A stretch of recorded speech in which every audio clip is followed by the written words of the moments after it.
를 보장하기 때문에 중복으로 가입해도 비례 보상된다는 점에 유의하셔야 합니다. 이렇듯 실손의료보험은 중복 가입에 따른 이득이 없다 보니 실손의료보험 계약을 체결하기 전에 반드시 계약자가 될 고객의 동의를 얻어 피보험자 기준으로 이미 실손의료보험이 가입되어 있는지를 확인한 후 그 내용을 설명해야 합니다. 만약 이 의무를 위반한다면 당사자, 관리자, 보험회사 모두에게 과태료가 부과됩니다. 단체 실손의료보험도 마찬가지입니다. 단체 실손의료보험과 개인 실손의료보험에 중복 가입한 경우 단체 또는 개인 실손의료보험에 대해 중지를 신청하여 보험료 부담을 경감할 수 있습니다.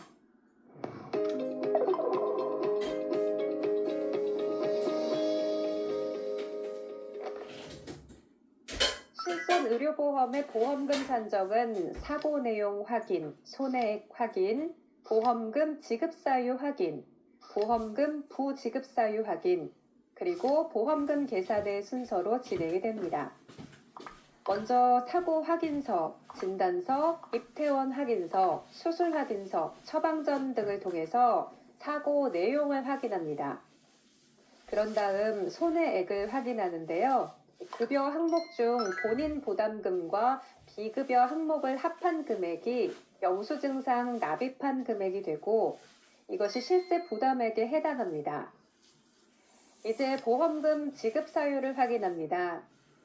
약관상 보장 대상이면서 부담보 신체 부위, 질병에 발생하지 않은 사고로 이때 부담보 사고는 보장 대상이 아닌 것이지 면책 사유는 아닙니다. 그리고 보험금 부지급 사유는 약관상 면책 사유에 해당하지 않아야 합니다. 마지막으로 보험금을 계산하는데요. 보상 대상 의료비는 실제 부담액에서 약관상 보장하지 않는 사항에 따른 금액인 보상 제외 금액을 차감한 금액이고 보상 책임액은 보장 대상 의료비에서 피보험자 부담 공제 금액을 차감한 금액과 보험 가입 금액 중 작은 금액이 됩니다. 그리고 보상 비율은 단독 보험일 경우 독립 책임액을 단독 보상하고 다수 보험일 경우 비례 분담액을 비례 보상합니다. 그럼 좀 더 자세한 실손 의료보험의 지급 산정 사례에 대해서 살펴보겠습니다. 실손보험의 다수보험의 처리를 보기에 앞서서 관련된 상법 조항을 먼저 살펴보겠습니다. 상법에는 중복보험이라는 규정이 있는데요. 동일한 보험계약의 목적과 동일한 사고에 관해서 수개의 보험계약이 동시에 또는 순차로 체결되어 있다면 그 보험금액의 총액이 보험 가액을 초과할 때 각자의 보험금액의 한도에서 연대 책임을 진다는 규정이 있습니다. 이때에 각 보험자는 각자의 보험금액의 비율에 따라서 비례 보상을 하도록 되어 있어요. 그리고 중복보험자가 여러 명일 때에 그 보험 계약자가 한 보험자에 대해서 보험금 청구를 하지 않는 권리 포기를 한다면 나머지 보험자들은 자기의 보험금액 한도 내에서만 보험금을 지급하도록 규정하고 있습니다. 먼저 그 손해보험에 속하는 책임보험을 한번 볼 건데요. 이 책임보험의 특징이 보험 가액의 개념이 없다는 겁니다. 손해보험의 기준은 보험 가액인데 책임보험은 보험 가액의 개념이 없다는 점에서 아주 특징적인 보험이죠. 이 책임보험도 여러 개가 체결되어 있는 경우가 있는데요. 이럴 때를 수개의 책임보험이라고 하고요. 그 수개의 책임보험이 체결되어 있을 때 각자의 보험회사에서 지급한 보험금액의 총액이 피보험자가 제3자에게 배상한 손해배상액을 초과할 때 그때에는 중복보험의 규정을 준용하여 적용하도록 하고 있습니다. 인보험에 속하는 실손의료보험에 대해서 살펴보면 인보험이기 때문에 보험 가액의 개념이 인정되지 않는다는 점에서 책임보험과 비슷하죠. 그리고 손해보험과 비슷한 점이 하나 더 있다면 손해액의 개념이 있고요. 그 다음에 실손보상 방식으로 보험금을 지급한다는 점에서 유사합니다. 자, 실손보험이 두 개가 체결되어 있는 경우를 예를 한번 들어볼게요. 피보험자가 동일한데 실손보험이 1번, 2번 두 개가 체결되어 있어서 이런 경우를 표준약관에선 다수보험이라고 표현을 합니다. 우리가 앞에서 상법에는 중복보험이라고 되어 있다고 했죠. 하지만 약관에서는 다수보험이라는 용어를 사용하고요. 상법을 준용해서 비례보상과 연대책임에 대해서 규정을 하고 있어요. 실무에서는 관습적으로 중복보험이라는 용어를 더 많이 사용하기도 합니다. 자, 2009년에 실손보험이 표준화가 됐죠. 이때 표준약관에서 다수보험의 처리에 대해서 어떻게 규정하고 있는지 먼저 살펴보겠습니다. 다수보험의 보상 책임액에 대해서 각 계약의 보상 대상 의료비와 보상 책임액에 따라서 산출 방식에 따라 계산된 각 계약의 비례 분담액을 보상 책임액으로 지급한다고 규정하고 있고요. 이때의 보상 최고 한도에 대해서 비례 분담 지급된 각 계약의 보상 책임액 합계액은 각 계약의 보상 대상 의료비 중 최고액을 보상 한도로 한다고 규정하고 있어요. 자, 그러면 비례 분담액을 계산하는 산식에 대해서도 볼 건데요. 각 계약의 보상 책임액 합계액이 각 계약에서 보상하는 보상 대상 의료비 중 최고액보다 보험 금액이 더 높을 때, 이때에는 각 계약의 보상 책임액을 비례 분담하여 지급한다고 규정했습니다. 그리고 다수보험의 비례 분담액을 산출할 때에는 입원, 외래, 처방조제 각각의 담보를 구분해서 계산하도록 하고 있고요. 산출 계산식을 한번 보면 각 계약의 보상 대상 의료비 중 최고액을 기준으로 해서 각 계약별로 보험 책임액의 보상 책임액의 합계액을 분모로 두고 각 회사의 보상 책임액을 분자로 둔 다음에 그 비율에 따라서 비례 보상을 하도록 계산합니다. 자, 2016년도에 개정된 실손의료보험 표준약관에는 어떻게 변화가 되었지 한번 보겠습니다. 다수보험의 보상 책임액에 대해서는 동일하게 규정이 되어 있고요. 보상 최고 한도는 개정이 돼서 삭제가 되었습니다.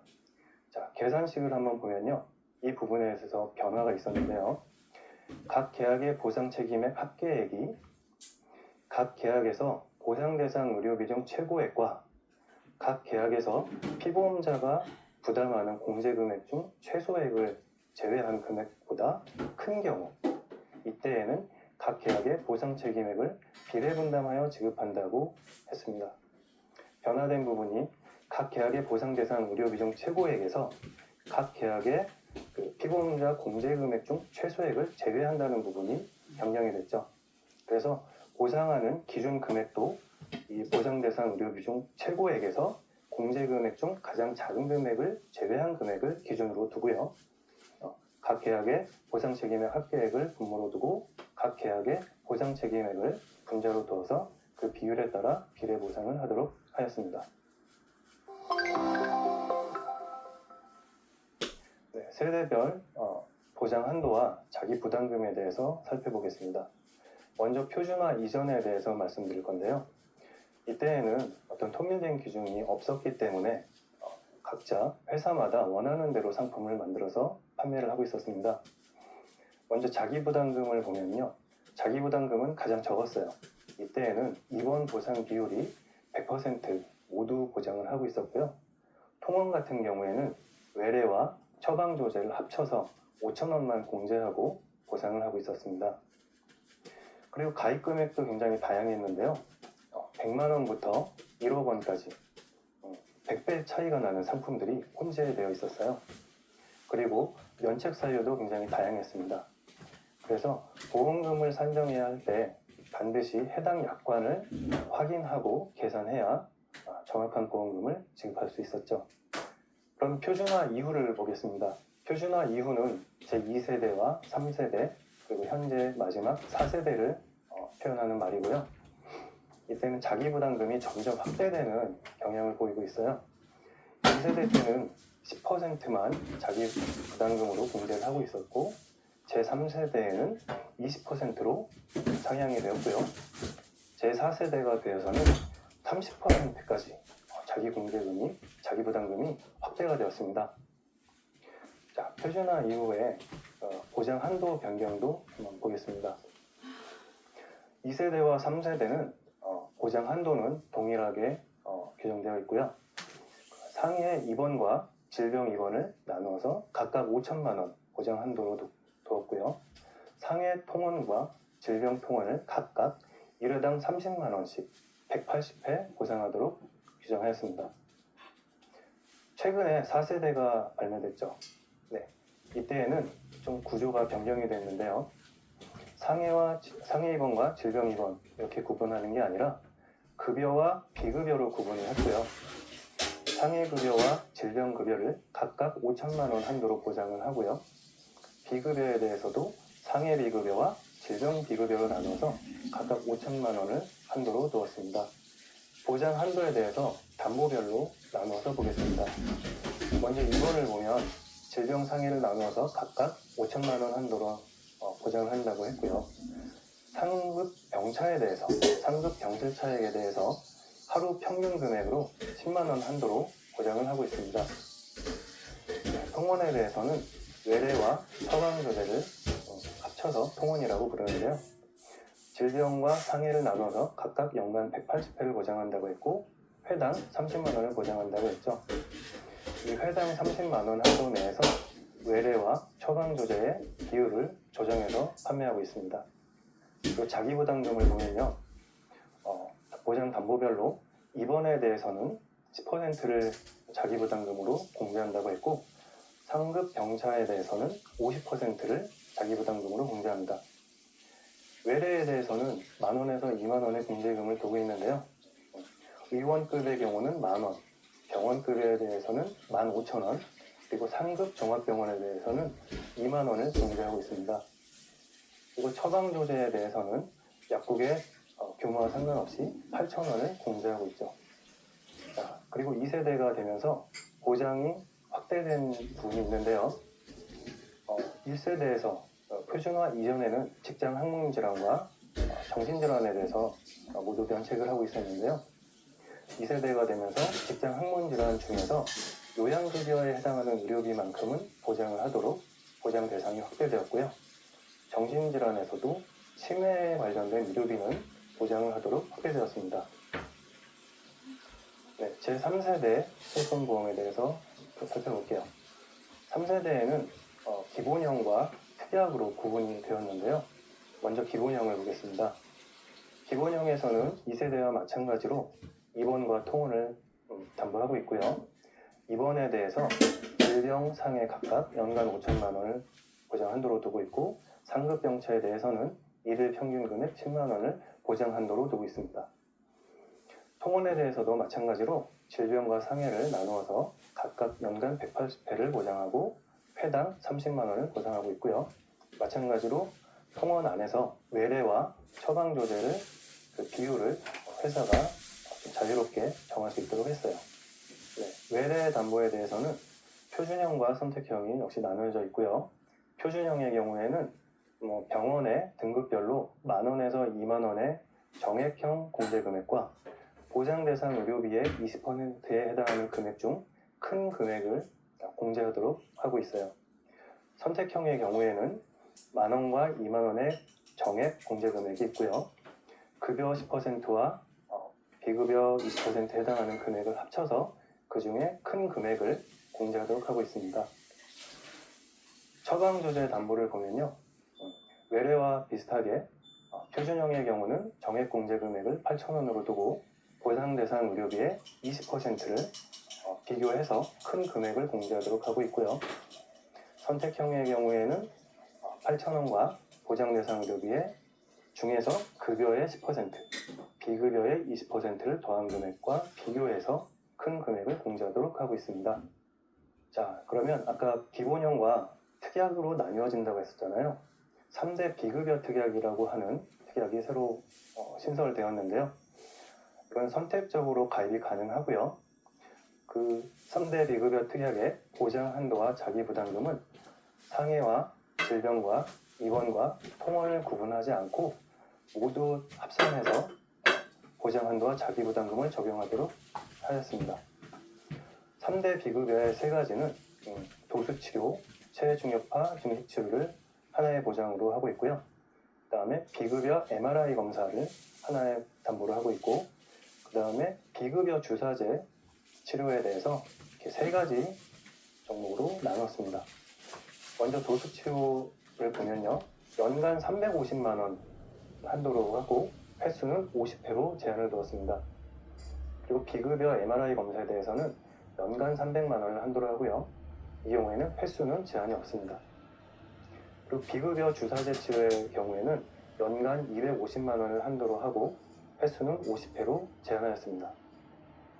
이 3대 비급여 특약의 자기부담금은 정액급부, 정액공제금액 2만 원과 보장대상 의료비의 30% 중에서 큰 금액을 공제해서 제외하도록 하였습니다. 3대 비급여 특약이 생기는 이유는 이것과 관련된 도수치료, 비급여 MRI, 주사제 치료가 손해율을 많이 상승시키는 요인으로 작용한다는 판단이 있어서 별도의 특약으로 선택 가입하도록 이렇게 분리시켰던 이유가 있습니다. 네, 제4세대 실손의료보험에 대해서 살펴볼게요. 4세대는 구조가 크게 변경이 됐다고 그랬죠. 네, 급여형과 비급여형으로 분리를 했고요. 급여형의 보장 한도를 먼저 보겠습니다. 네, 4세대에는 담보 종목을 입원과 통원을 합산해서 질병과 상해로 구분하고 연간 5천만 원을 보장 한도를 하고 있고요. 그 중에서 통원에 대해서는 외래와 처방 조제를 합쳐서 질병과 상해를 나누어 각 회당 20만 원으로 한도가 좀 줄어들었습니다. 대신에 횟수의 제한은 두지 않았습니다. 네, 급여형의 자기부담금을 보면요. 입원의 경우에는 20%를 공제하고 있고요. 통원의 경우에는 정액급부 만원과 2만원 그리고 보상대상 의료비 20% 중에서 큰 금액을 공제하도록 했어요. 여기서 정액 공제금액 만원과 2만원은 기존과 좀 변경된 부분이 있는데요. 병원급 이하와 종합병원 이상으로 나누어서 병원급 이하는 만원, 종합병원 이상은 2만원으로 두었습니다. 자, 비급여형을 볼까요? 비급여형의 보장 한도는 입원과 통원을 합산해서 질병과 상해를 구분하고 각각 5천만 원을 한도로 두었고요. 상급 병차에 대해서는 일일 평균 금액 10만 원으로 두었습니다. 앞에 급여형에서는 상급 병차가 없었죠. 상급 병차는 그 자체가 비급여이기 때문이고요. 자, 통원을 보면요. 질병과 상해를 나누어서 각각 연간 100회로 횟수가 많이 줄었죠. 연간 100회를 보장하도록 했고요. 회당 20만 원을 보장 한도로 두었습니다. 네, 그리고 3대 비급여에 대해서는 그 3세대에서 규정했던 내용과 동일하게 두었습니다. 자, 그리고 비급여형의 자기부담금을 보면요. 입원의 경우에는 자기부담금을 30%로 상향시켰고요. 상급병차에 대해서는 동일하게 50%를 두었습니다. 그리고 통원에 대해서는 3만 원과 30% 중에 큰 금액을 공제금액으로 하도록 규정했습니다. 이 경우에도 자기부담금은 3세대에서 만들었던 비급여 특약과 동일하게 두었습니다. 다음으로 세대별 면책 사유에 대해서 살펴보겠습니다. 2세대가 되면서 보장 대상이 확대되었다고 했죠. 앞에서 살펴본 것처럼 직장질환, 요양급여 의료비가 보상되는 걸로 바뀌었고요. 정신과 질환, 행동장애 중에서 치매, F00에서 F03에 해당하는 치매에 대해서는 보상하도록 확대되었습니다. 2세대 중에서 2010년 3월에 개정된 내용이 있는데요. 상해형 면책사유 중에서 알코올 중독, 습관성 약품, 환각제 복용 사용이 삭제되었고요. 그리고 해결용 물질, 방사성, 폭발성 사고에 대해서 이 조항이 삭제되었습니다. 자, 그리고 2016년도에 개정된 내용이 있는데요. 이때 면책사유 중에서 타보험의 면책금액에 대해서 실손의료보험의 보장 비율대로 보상하는 내용이 확대되었습니다. 원래 산재와 자동차 보험에서 보장받지 못한 의료비에 대해서는 실손에서 보장을 해줄 때 40%를 한도로 하고 있었는데요. 이거를 일반적인 사고와 동일하게 80% 또는 90%까지 보장하도록 보상 비율이 확대되었습니다. 2016년에 개정된 내용을 보면요. 이때에는 통원형 응급실 보장이 축소되었는데요. 상급 종합병원의 응급실을 이용해서 손해율이 증가했다는 판단이 되어서 이때에는 응급실을 이용해서 발생한 응급의료 관리료를 보장하지 않도록 보장이 축소되었습니다. 3세대로 개정이 되면서 추가된 게 있는데요. 상해형의 위험 직업과 취미 면책 사유 중에서 전문 등반 관련되어서 수상보트와 패러글라이딩이라는 취미가 새롭게 추가됐어요. 그래서 보상받지 못하는 그 면책 사유가 좀 더 명확해졌습니다. 자, 상해형의 기타 면책 사유 중에서 건강검진과 관련된 비용이 있었죠. 건강검진, 예방접종, 인공유산에 등 비용 중에서 이 건강검진 부분에 검사 결과 이상 소견에 따라 건강검진센터 등에서 발생한 비용, 추가 의료 비용은 보상한다는 예외 규정이 좀 더 명확하게 명시적으로 들어갔습니다. 질병형의 면책 질병을 보겠습니다. 정신 및 행동장애에서 치매에 관련된 의료비가 보장된다고 했었는데 더 확대가 되었고요. F04, 09 그리고 F98까지 거기서 관련된 요양급여 의료비는 보장하도록 바뀌었습니다. 그리고 직장 항문 질환 중에서요. KCB 변경을 반영해서 K64라는 질병 코드가 추가되었습니다. 네, 질병형의 기타 면책 사유에 대해서는 영양제와 비타민제, 호르몬제에 대해서 그 호르몬 투여 부분에 성조숙증 치료를 위한 호르몬 투여는 보상한다는 내용이 추가되었어요. 그리고 보신용 투약, 침대 확인을 위한 진단, 불임검사, 불임수술, 불임보건술, 보조생수술, 성장促진 등에서 의약 외품이라는 부분이 명시적으로 추가되었습니다. 기타 면책 사유 중에서 또 추가된 부분이 있는데요. 나목 중에 죽은 깨, 다모, 몽호, 백모증, 딸기코라 부분과 또 모반이라는 부분이 있는데요. 이 모반에 대해서 원래 면책을 하고 있었는데 피보험자가 태아인 경우에 태아보험을 가입한 경우에는 화염상 모반 등의 선천성 비신생물성 모반은 보상한다라고 보장하는 부분이 예외적으로 보장하는 부분이 명시적으로 추가되었습니다. 그리고 단순 코고름에 대해서도 수면 무호흡증에 대해서는 보상한다는 내용이 추가되었습니다. 자, 그리고 상해형과 질병형의 공통적인 면책 사유를 한번 보면요. 열거된 사유 중에서 국민건강보험의 비급여 대상으로 신체의 필수 기능 개선 목적이 아닌 외모 개선 목적의 치료로 인한 발생한 의료비에 대해서는 면책한다는 내용이 있는데요. 쌍꺼풀 수술에 대해서 안검하수나 안검내반 등의 치료를 위한 시력 개선 목적의 이중검 수술은 보상한다는 내용이 추가되어서 보장을 받을 수 있게 되었습니다. 네, 다음으로 나목에 대해서 보면요. 안화경리증이라는 질병에 대해서 좀 더 자세하게 기술하는 내용이 추가되었는데요. 양쪽 눈을 감싸고 있는 뼈와 뼈 사이의 거리가 넓은 증상을 안화경리증이라고 한다고 명시가 좀 더 추가되었습니다. 다목을 보면요. 안경과 콘택트 렌즈 등을 배치하기 위한 시력 교정술 부분이었는데요. 이 부분에 대해서 좀 다른 방식으로 보험금을 청구하는 경우가 있었어요. 그래서 국민건강보험 요양급여 대상 중 해당하는 수술 방법이나 치료 재료가 사용되지 않은 경우는 모두 시력 교정술로 간주한다는 조항이 추가되어서 면책을 하도록 했습니다. 자, 라목에는 그 밖에 외모 개선 목적의 국민건강보험 비급여 대상에 해당하는 치료라고 좀 더 명시적으로 표현했고요. 자, 그리고 다음으로 진료와 무관한 각종 비용 중에서 간병비 부분이 추가되었고요. 예전에 이 간병비에 대해서 보장을 하는지 안 하는지에 대해서 조금 분쟁이 있었어요. 이번에는 간병비가 명시적으로 추가됨에 따라서 그 분쟁이 좀 줄어들게 되었죠. 네, 다음으로 4세대에 대해서 살펴보겠습니다. 4세대 실손의료보험의 상해형에서 위험직업 취미와 관련돼서 문구가 변경되었는데요. 네, 선박에 탑승하는 것을 직무로 하는 사람이 직무상 선박에 탑승하고 있는 동안이라고 좀 포괄적으로 바뀌었습니다. 기본형의 면책질병 중에서 급여에 해당하는 부분은 보장을 확대하는 쪽으로 변경이 되었는데요. 정신행동장애 부분에서 F51이라고 하는 비기질성 수면장애를 보장 대상으로 추가했습니다.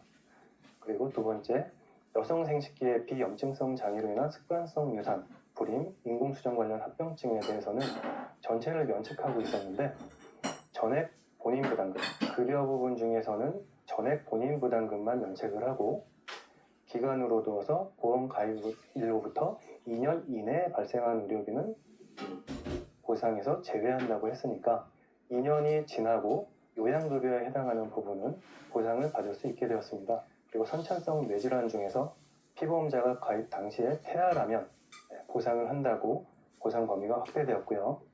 자, 면책 질병 중에서 개정된 KCD 질병 코드를 반영해서요. 직장 항문 질환에서 I84라는 질병 코드가 삭제되었습니다.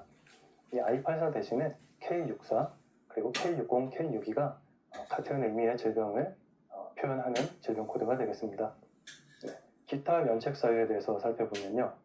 타보험의 면책 금액에 대해서 실손의료보험에서 보장하는 그 범위를 좀 더 명확화하는 문구가 추가되었어요. 앞에서는 보상 범위에 대해서만 40%에서 80%로 확대했다고 했는데 이번에는 그 보장 대상이 되는 그 의료 비용이 무언지에 대해서 그 자동차 보험의 경우에는 과실상계를 적용한 후의 금액을 기준으로 한다고 해서 분쟁을 좀 줄였고요. 그 다음에 산재보험에 대해서도 산재보험 요양급여라는 그 기준에 따라서 본인이 부담한 의료비라고 좀 더 명확화했습니다. 질병형도 마찬가지로요. 자동차 보험은 제외가 되고요. 산재보험에 대해서 요양급여 기준에 따라서 실제 부담한 본인이 부담한 의료비를 보장 대상 금액으로 삼도록 명확화했습니다. 네, 응급실 보장 축소에 대해서도 좀 더 명확화했는데요. 앞에서는 응급의료에 관한 법률에 따라서 의료기관을 상급 종합병원이라고 했는데요. 이번에는 그 권역응급의료센터라는 부분이 추가가 되었어요. 그래서 권역응급의료센터나 상급 종합병원의 응급실을 사용한 경우 전액 본인 부담금으로 납입한 응급의료관리료는 면책한다고 좀 더 명확화했습니다. 네, 그리고 급여 성장 호르몬이 보장이 축소가 되었는데요. 성장 호르몬 투여에 소요된 비용으로 부담한 전액 본인 부담금은 면책한다고 축소시켰고요. 간병비 면책을 명확화해서 역시 간병비를 명시적으로 표현했습니다. 사례를 보겠습니다. 흔히 발생하는 경우를 들었는데요. 동네 의원에서 건강검진을 받다가 대장 내시경 검사에서 대장 용종을 제거하고 병원비로 비급여 15만 원이 발생한 경우입니다. 2009년 10월에 가입한 표준화 실손의료보험 2세대 보험과 17년 4월에 가입한 3세대 착한 실손의료보험을 중복보험으로 유지하고 있었는데요. 건강검진 비용을 모두 보장받을 수 있을까요? 실손의료보험 약관을 먼저 살펴보면요. 보장하지 않는 사항에 대해서 건강검진이 면책 사유로 들어있죠. 2세대의 약관을 먼저 보면 그 건강검진 부분 면책 사유의 단서 조항에 회사가 보상하는 질병 치료 목적인 경우에는 보상한다고 단서가 달려 있습니다. 3세대 표준 약관에도 동일한 내용이 들어있고요. 조금 더 명확하게 검사 결과 이상 소견에 따른 건강검진센터 등의 추가 의료비인 경우에는 보상한다고 좀 더 명확화되어 있죠. 결과적으로 보면 건강검진 중에 대장 용종을 제거한 경우에는 보장이 가능합니다. 질병 치료를 위한 추가 비용이기 때문이죠. 계산하는 방법을 한번 살펴보겠습니다. 자, 먼저 각각의 보험자가 독립책임액을 계산해야 하는데요. 2세대에서 보면 발생한 비용이 15만 원이었다고 했고요. 의원급이기 때문에 자기부담금은 만 원이 되겠습니다. 계산해서 14만 원을 독립책임액으로 보상을 하게 되어 있고요. 외래 한도 20만 원을 초과하지 않기 때문에 14만 원 그대로 확정이 됩니다. 3세대 실손보험의 독립책임액을 보면 15만 원을 발생한 금액으로 두고 자기 부담금인 공제금액을 의원급 만 원과 보상대상 의료비 20% 중에서 큰 금액을 공제한다고 했죠. 그러면 만 원과 15만 원의 20%인 3만 원 중에 3만 원이 크니까 3만 원을 공제해서 12만 원이 독립책임액으로 계산이 됩니다. 자, 그런데 2세대와 3세대의 총 보험금을 합산하면 26만 원이 되겠죠. 실제 납입한 금액은 15만 원이었는데 보험금으로 더 많은 금액을 보상하게 되니까 비례 보상을 하게 됩니다. 그래서 보장 대상 의료비를 기준으로 해서 각각의 보장 책임액을 합산한 금액과 각각의 보험금을 비율로 비례 보상을 해서 계산한 금액은 87,769원과 64,615원이 되겠고요. 이를 합산한 145,384원을 총 보험금으로 보상받게 됩니다. 두 번째 사례를 보겠습니다. 인공수정 관련된 합병증을 산부인과 입원한 경우에 어떻게 보장을 받게 될까요? 2023년 7월 9일 입원 첫날에 100만 원이 발생했고요. 둘째 날, 셋째 날에는 300만 원이 발생했습니다. 여기에는 급여 전액 본인 부담금과 비급여 금액들이 다 포함되어 있고요. 자, 먼저 가입 내역을 보면 2세대 표준화 개인실손의료보험과 21년도 7월에 가입한 직장 단체보험에서 부과해준 4세대 실손특약이 부과되어 있어요. 자, 인공수정 관련 합병증은 면책사항으로 알고 있는데요. 보장받을 수 있을까요? 자, 표준 약관을 먼저 살펴보면요. 여성 생식기의 인공수정 관련 합병증은 면책하고 있는데요. 2세대와 4세대 비급여 특약에서는 다 면책으로 되어 있어서 별도의 단서 조항도 없기 때문에 면책이 되고요. 다만 제4세대 기본형 급여 부분에 대해서는 단서 조항이 새로 추가됐다고 했었죠. 인공수정 관련 합병증으로 발생한 의료비 중에서 전액 본인 부담금 그리고 보험가입일로부터 2년 이내의 의료비는 면책한다고 했으니까 요양급여에 대한 부분은 보장을 받을 수 있겠네요. 결론적으로 정리를 해보면 4세대 실손의료보험에서는 단독 보상을 하게 되고요. 2세대 보험에서는 면책해서 보상을 하지 않습니다. 그리고 비급여는 면책이 되고 급여만 보장하는 걸로 경영이 나겠네요. 자, 그럼 계산을 해볼까요? 제4세대의 독립책임만 계산하면 되고요. 이때 기간으로 나누어서 계약일부터 2년 이내에 해당하는 첫날 입원비는 면책이 될 겁니다. 그리고 2년이 경과한 부분에 요양급여 부분은 보장을 하게 되겠죠. 300만 원 중에 전액 본인 부담금, 요양급여이지만 전액 본인 부담금은 면책을 한다고 했고 비급여는 면책을 한다고 했으니까 100만 원을 제외한 200만 원이 보상 대상 의료비가 되겠네요. 보상 대상 의료비를 보험금 보상 비율로 하면 180%에서 연간 5천만 원 한도로 보장을 하게 되겠네요.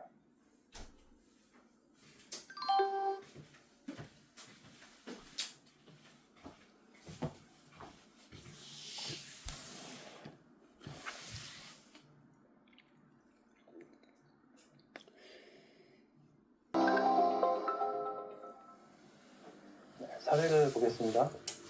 네, 그 기존에 가입자한테 연락이 왔어요. 그 말이 종신보험에 가입한 고객의 지인이 있었는데 건강검진에서 암을 발견해서 수술을 받고 실손의료보험에서 대부분 보상을 받았다는 얘기를 들었다고 합니다. 자, 그 기존 가입 고객이 실손의료보험 가입을 하고 싶다고 해서 청약 상담을 요청해 왔어요. 계약을 체결할 수 있는 기회가 왔는데요. 특별한 준비 없이 곧바로 실손의료보험 청약을 진행해도 될지 한번 살펴보겠습니다. 우리나라 금융당국은요, 지속적으로 관심을 보이고 있는데요. 실손의료보험에 대해서 표준화 이전부터 현재까지 그 중복계약의 체결에 대해서 굉장히 관심을 갖고 있습니다. 자, 그래서 기초서류에 중복계약 체결의 확인 의무를 명시하도록 했었고요. 이걸로 부족하다고 생각해서 2011년도에는 보험업법에 중복계약의 체결 확인 의무라는 조항을 신설했습니다. 그리고 이걸로도 부족해서 또 10년 후에는 2021년도에 중복계약 체결 확인 의무를 위반할 경우에 과태료를 부과한다는 조항까지 신설했습니다. 이 과태료는요, 당사자, 관리자, 보험회사 이 셋 모두에게 부과가 되기 때문에 굉장히 중요한 의무가 되겠죠. 자, 계약을 체결하기 전에 반드시 계약자가 될 고객의 동의를 얻은 다음에 피보험자 기준으로 실손의료보험이 이미 체결되어 있는지를 확인해야 하고요. 중복계약이 확인되었다면 고객한테 다시 설명을 해드려야 됩니다. 해당 계약 정보, 보장 범위, 비례 보상의 내용 등을 설명하고요. 고객이 설명을 받았다는 증빙 서류를 작성해서 보관하고 있어야 합니다.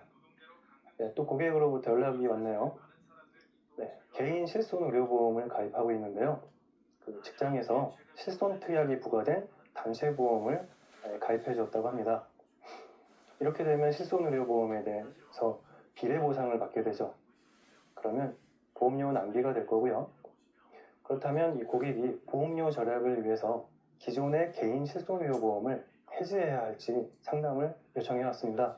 자, 개인 실손의료보험을 해지하고 퇴직 후에 새로운 상품을 청약하라고 안내하면 될까요? 자, 실손의료보험에는 연계제도라는 그 제도가 시행 중인데요. 비례보상과 관련되어서 보험료 낭비를 방지하기 위한 제도이고요. 실무 적용은 2019년부터 적용이 되었습니다. 이때에는 개인보험을 중지하고 퇴직 후에 개인보험을 다시 재개를 하도록 제도가 운영되고 있었고요. 최근에 2023년부터 단체보험을 중지할 수 있도록 허용이 되었습니다. 예전에는 개인 실손보험을 중지시킬 수 있었지만 이제는 이미 선택해서 개인보험과 단체보험 중에 하나를 선택해서 중지를 했다가 나중에 재개를 할 수 있도록 바뀌었죠. 좀 더 편리해졌죠.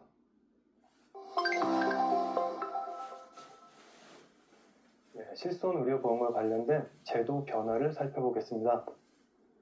네, 가입자의 수가 많은 만큼 영향력이 굉장히 크죠. 그래서 감독 당국도 관심을 갖고 관련 제도를 수립하고 있고요.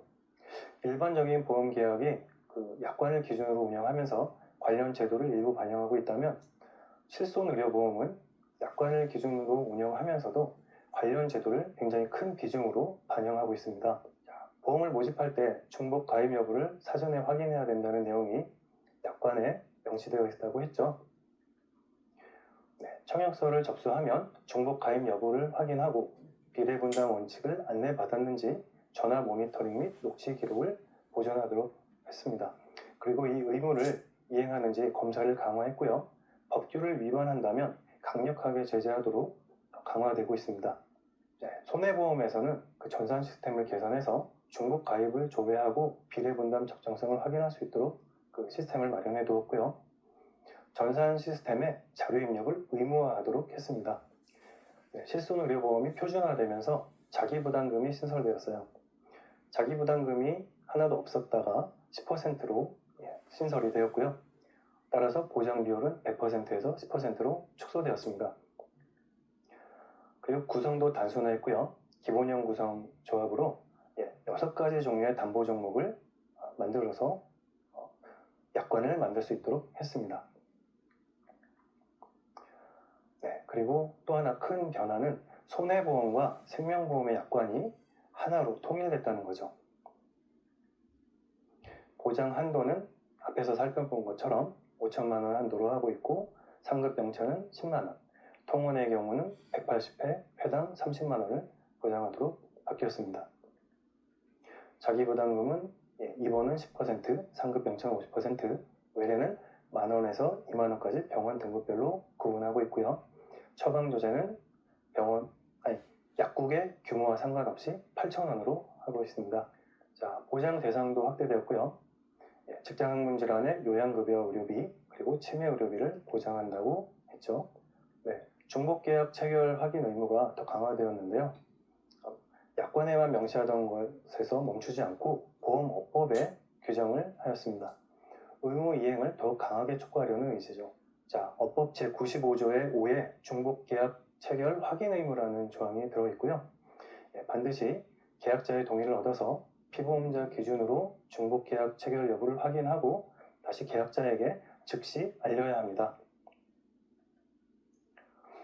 자, 시행령에서도 이 법에 대해서 좀 더 명확하게 했는데요. 그 대상이 되는 보험을 실손의료보험이라고 명시하였습니다. 네, 실손의료비 신속지급제도라는 제도가 시행되었는데요. 의료비를 중간 정산해서 그 계산서를 근거로 예상보험금의 70%를 선지급하도록 했습니다. 원래대로라면 퇴원 후에 완전히 정산된 영수증을 가지고 청구를 해야 되는데 입원 중에 중간 정산을 근거로 한다는 점이 차이점이에요. 네, 이때에는 완전히 손해액이 확정되기 이전이기 때문에 추후에 그 손해액, 즉 본인 부담금이 변경될 경우가 있어서 보험금 환수 이행 확약서를 진구하고 보험금을 지급했습니다. 그 후에 차이가 난다면 그 차액에 대해서 환수를 약속하는 거죠.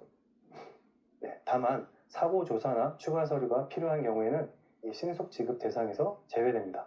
신속 지급 대상을 알아보면요.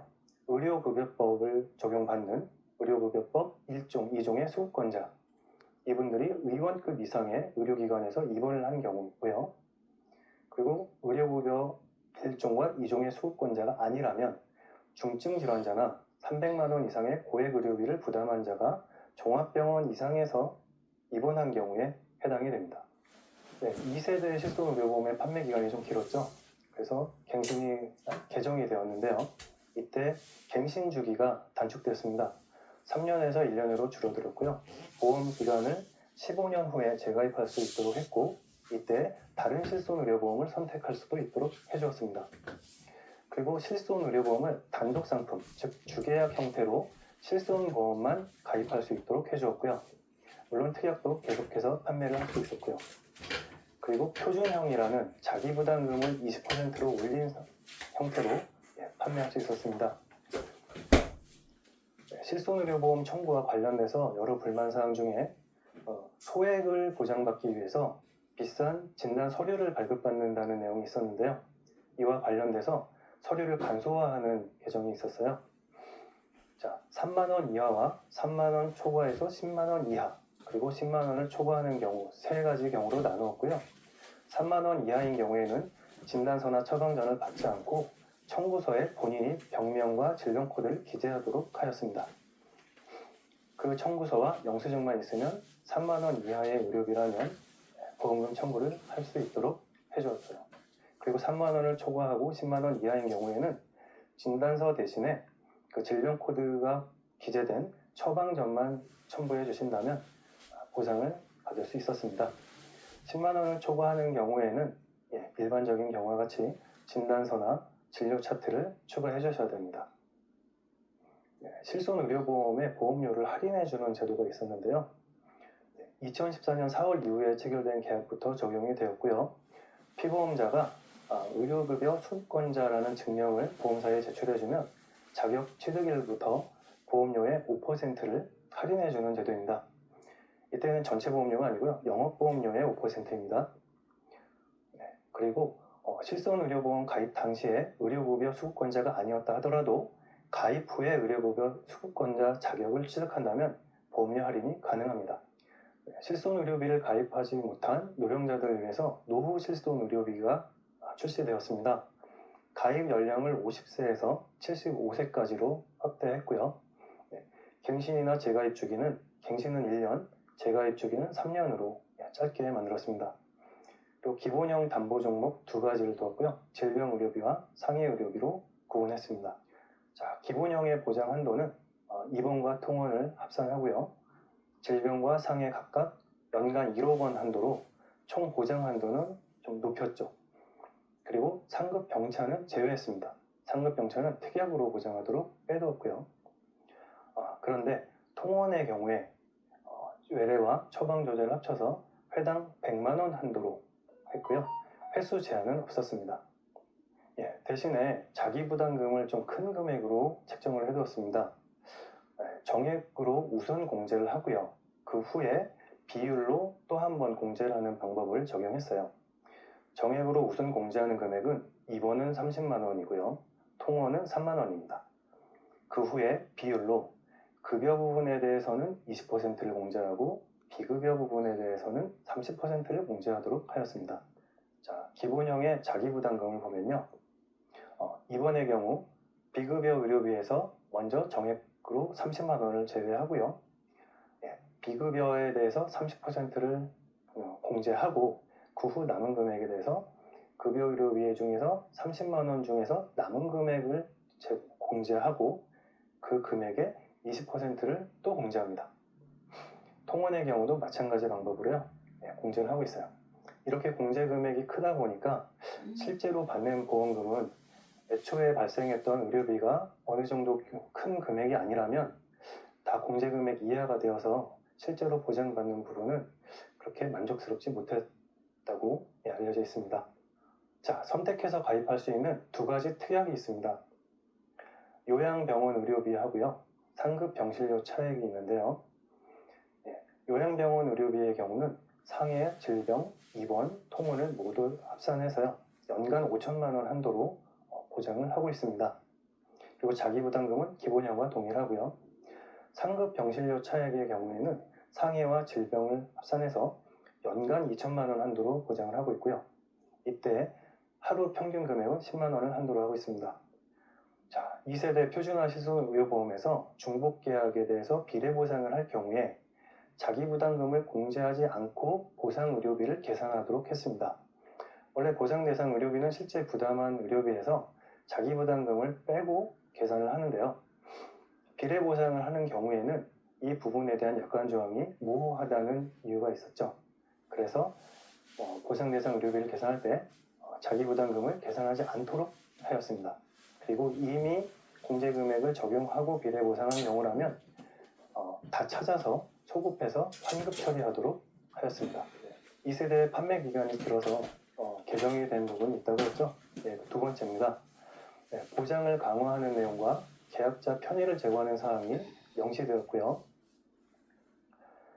내용을 보면 퇴원 시에 처방받은 약제비를 입원 의료비 한도로 보장한다는 내용이 있었고요. 그리고 중복 계약에 대해서 보험금 지급 시에 자기부담금을 공제하는 내용이 이번에 명확하게 들어갔습니다. 그리고 면책사항으로 오인되거나 소비자가 놓치기 쉬운 보장 항목을 약관에 명확하게 기재했습니다. 자, 그리고 우울증이나 소아 청소년기의 행동장애 등의 일부 정신질환 치료를 보장하는 쪽으로 바뀌었고요. 입원 보장 한도에 도달할 때까지 입원 기간 상관없이 계속 보장하는 내용으로 바뀌었습니다. 예전에는 365일을 입원하고 90일 동의 면책 기간이 있었는데 입원 한도 5천만 원을 다 소진하지 않았다면 계속해서 보장을 받도록 바뀌었습니다. 그리고 산재에서 보장받지 못하는 본인 부담 의료비에 대해서 80%나 90%까지 보장하도록 명시되었습니다. 자, 한편 가입자의 과잉 의료를 방지하기 위한 조항도 신설되었는데요. 비응급 환자가 상급 종합병원 응급실을 이용할 때 응급의료 관리료를 면책한다는 내용이 추가되었고요. 의사소견과 무관하게 자의적으로 입원한 경우에는 보장하지 않는다는 조항도 추가되었습니다. 한편 가입자 권익과 그 편익을 제고하는 조항도 추가되었는데요. 회사가 중복계약 체결 확인 의무를 이행하지 않았을 때 5년 이내에 기납입 보험료를 반환해 주도록 하는 조항이 들어갔고요. 그리고 해외 체류가 연속해서 3개월 이상인 경우에 그 사실을 입증한다면 그 기간에 해당하는 보험료를 환불해 주거나 아니면 납입을 중지하도록 하는 조항이 신설되었습니다. 보험료 할인 제도가 있는데요. 2014년 4월 이전에 체결된 계약들은 갱신할 때 의료급여 수급권자라는 사실이 확인되면 적용을 해주도록 했는데요. 안내 부분을 강화했습니다. 보험계약을 체결할 때 청약서에 의료급여 수급권자라는 선택사항을 두도록 했고요. 그 다음에 상품 설명서를 통해서도 안내를 하도록 했습니다. 그 후에 보험계약이 체결된 이후에는 보험계약관리 안내장을 통해서 한 번 더 안내를 하도록 했고요. 보험금 청구서에 의료급여 수급권자라는 선택칸을 새로 만들어서 청구서를 받았을 때 의료급여 수급권자라는 사실이 확인되면 할인 제도를 신청하도록 그 방법을 안내하도록 했습니다. 드디어 3세대 실손의료보험이 출시가 되었는데요. 상품 구조가 크게 변경됐죠. 기본형과 3대 비급여 특약으로 분리를 시켰고요.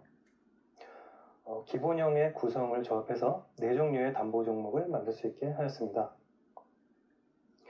갱신 주기는 1년으로 했고요. 재가입 주기는 15년으로 이 부분은 동일합니다. 자, 하나 추가된 게 무사고 할인 제도라는 게 도입됐는데요. 직전 2년간 비급여 보험금을 수령하지 않은 경우에 다음 1년간 보험료의 10%를 할인해주는 제도입니다. 이때 보험금에는 4대 중증질환 치료를 위한 보험금은 제외했습니다. 그래서 보험료는 주계약과 특약을 합쳐서 그 10%를 할인하도록 했습니다. 네, 기본형의 보장 한도는 이번 경우는 질병과 상해를 나눠서 5천만 원, 상급 병차는 1일 평균 금액 10만 원을 한도로 했고요. 통원은 연간 180회, 회당 30만 원을 보장하도록 했습니다. 자기부담금 같은 경우에는 앞에서 살펴본 것과 동일하니까 생략하도록 할게요.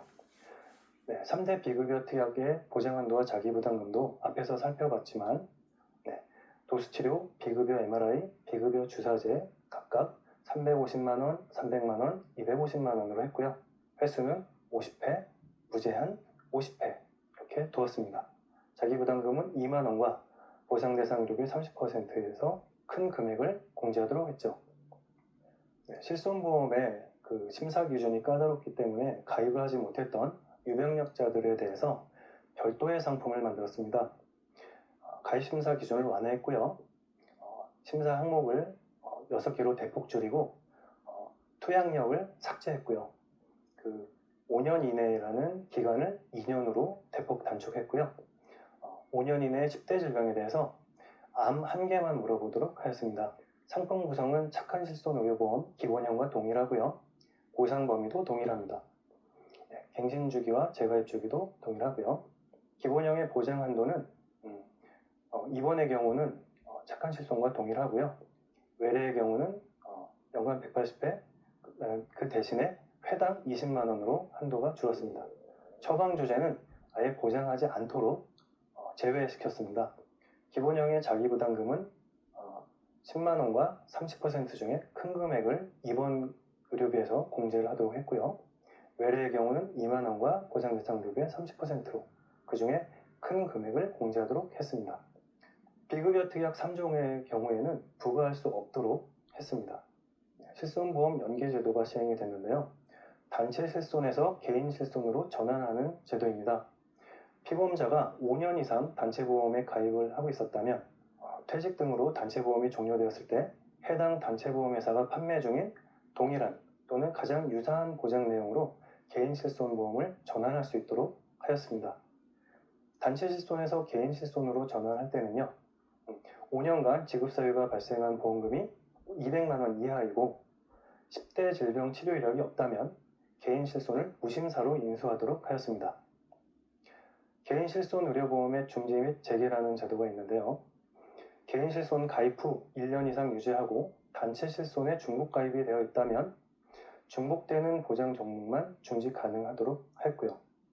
단체 실손이 종료된다면 1개월 이내에 재개를 신청할 경우에 개인 실손 의료보험 회사가 판매 중인 개인 실손이나 중지했던 개인 실손을 무심사로 재개해줘야 합니다. 보장 종목이나 보장 금액 등은 중지하기 전에 개인 실손과 동일하게 적용하도록 했습니다. 보험 계약자가 손해사정사를 선임할 수 있는 권리를 제도적으로 만들어주는데요. 보험업 감독 규정에 보험사 회사의 의무라는 조항을 만들었고요.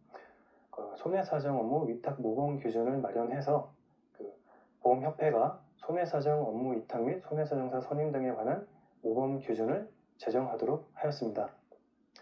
내용을 살펴보면 실손